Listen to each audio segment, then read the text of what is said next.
माननीय सभापती महोदय, मुळातच आपल्याकडे आपण या ज्या परीक्षा आहेत त्या परीक्षा मराठी आणि इंग्रजी दोन्हीमध्ये घेतो, पण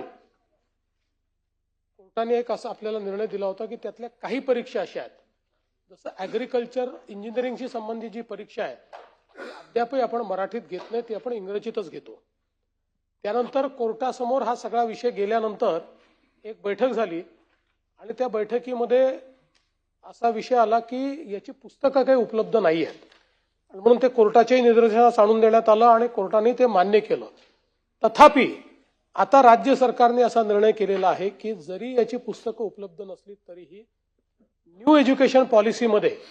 आता आपल्याला अभियांत्रिकी देखील मराठीमध्ये घेण्याची मुभा मिळालेली आहे आणि म्हणून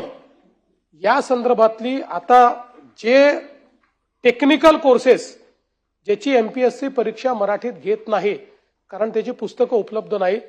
त्याची पुस्तकं तयार करण्यात येतील, एक कालबद्ध कार्यक्रम त्याचा आखण्यात येईल एमपीएससीशी बोलून, आणि त्याही परीक्षा या मराठीमध्ये घेण्यात येतील।